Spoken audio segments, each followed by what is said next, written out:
Hi, this is Hong Kong Design Book Club and I am Soyeon. Welcome to our design book review episode number 5, part 2. Last time, we reviewed The Design of Everyday Things by Don Norman and covered fundamental design principles such as affordance, signifier, mapping, feedback, conceptual model, and constraints. Today, we're going to talk about root cause analysis, human errors, double diamond model, design research versus marketing research. Last time, we learned that people tend to be blamed when they don't understand the complicated and rigid specification of machines, but the blame should be on the machines and their designs, not on people who operate the machines. When an error occurs, people tend to be blamed that they were not focused or they couldn't operate the machine precisely, but the reason people make errors is because the designs focus upon the requirements of the system and the machines, and not upon the requirements of people. When we pursue the real reason for the error, we can't stop at blaming and punishing people. We need to go deeper to find the root cause and fundamental solution to prevent the same errors. This process is called root cause analysis. There are two types of human errors, slips and mistakes. Slips occur when the goal is correct, but the required actions are not done properly. The execution is flawed. Mistakes occur when the goal or plan is wrong. Slips are the result of subconscious actions getting waylaid en route. Mistakes result from conscious deliberations. When you bake a cupcake, you accidentally use salt instead of sugar because you used salt many times recently and your hand just automatically picked up salt shaker. Even you knew you needed to use sugar. That's a slip. Your action is wrong. The recipe said you can put the cupcakes in the oven for 30 minutes. You follow the instructions, but it turned out it was too much and cupcakes are all ruined. That's a mistake. Your goal or plan is faulty.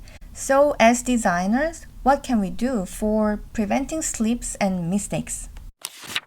Capture slip is defined as the situation where instead of the desired activity, a more frequently or recently performed one gets done instead, like the salt-sugar example. To avoid this, designers need to distinguish different sequences for different actions from the very start, rather than having identical opening steps and then diverge. Description similarity slip is the error is to act upon an item similar to the target. When you accidentally put your sweaty t-shirt in a trash bin, not a laundry basket, that's a description similarity slip. Laundry basket and trash bin are similar enough, and this can happen when you're tired or distracted. Designers need to ensure that controls and displays for different purposes are significantly different from one another. It solves a problem when the trash bin has a lid and looks very different from your laundry basket. Mode errors occur when a device has different states in which the same controls have different meanings. Designers must try to avoid modes, but if they are necessary, it should be obvious which mode is invoked. See what was wrong with VI Editor's insert mode? When a rule is inappropriate or faulty, rule-based mistakes can be made. This is difficult to provide solutions, but designers can do their best to offer the correct and cohesive explanation of current status. Knowledge-based mistakes take place when there are not enough skills or proper rules to apply in an unfamiliar situation. Designers can provide a good understanding of the situation so people can translate them into an appropriate conceptual model. People can also forget goals or plans and make memory lapse mistakes.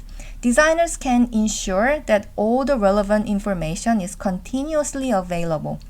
This classification of human errors, definition, detailed examples, and design principles are introduced in Chapter 5. Most of the things that I just introduced can be found from page 170 to 185. Have you ever experienced something like your boss or client just wants to build a new app because there is a budget? You don't understand why we need this app, but design it anyway because there is a budget. And then you release the app, no one uses it, it ends up just wasting $1 million. This sounds stupid, but in the real world, it happens quite a lot. And with my not very long experience in the industry, I have witnessed this kind of crappy projects many times. Human-centered design and double diamond models are powerful tools of design thinking to identify and solve the right problem and to meet human needs and capabilities. So we don't need to waste time and resources and build something that no one uses.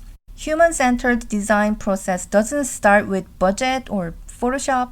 It starts with observation, understanding human needs and pain points. Because a brilliant solution to the wrong problem can be worse than no solution at all. Double diamond model is a 4-step process consisting of discover, define, develop, and delivery. It goes like diverge, converge, and diverge again, and converge. That's why we're calling it double diamond. I think this is the most practical and persuasive method that you can apply to any type of design and development process. First, we need to know about human needs, talk to users, explore and understand their life, then find problems, prioritize, and then to solve the right problem, we can brainstorm and sketch ideas, choose the most elegant solution, develop it, test out, and deliver. This works beautifully. People tend to jump into solutions so easily whenever they find any problems, but if you are a UX team of one and want to spread design thinking, you should stop them right there and say, hey, let's go through the double diamond. We should list out all the problems and prioritize them first. One of my favorite parts of this book was where it explains the difference between design research and marketing research. This topic often comes up when we're discussing design books at Hong Kong Design Book Club, and I was glad that this book has the crystal clear answer. Design wants to know what people really need and how they actually will use the product or service under consideration. Marketing wants to know what people will buy, which includes learning how they make their purchasing decisions. Designers understand what people really need. Marketing understands what people actually buy. So designers often use qualitative methods such as in-depth interviews, observations, field research, etc. But marketers use quantitative ones such as surveys, focus groups, or analytics. Qualitative research methods are effective to understand people's contexts and reasons behind certain actions, but we can't interview hundreds of people. On the contrary, we can easily collect millions of data points from analytics, but the result is shallow and not enough to understand people's real intentions. We need to understand the difference and need to combine those two approaches. The product we build should be sold and also meet people's needs. Marketing and design, buying and using are both important factors. This book offered me countless insights, and one of my favorite phrases from this book is, technologies may change, but people stay the same. We're running a book club in Hong Kong and try to read the hottest, the best design books. But sometimes when a certain book is published, people talk about it, people say it's the most trendy book, and after 5 years, it becomes totally outdated. I loved the design of everyday things because it introduces fundamentals about humans that never changes. Things that I learned from this book will never be outdated in 5, 10, or 100 years. That's it for today. It has been a great pleasure reading and reviewing this brilliant book, and I really enjoyed. I hope you did too. Check our other book reviews, The Design of Everyday Things Part 1 and Ruined by Design by Mike Monteiro. If you liked this episode, please like it and subscribe us. Thank you.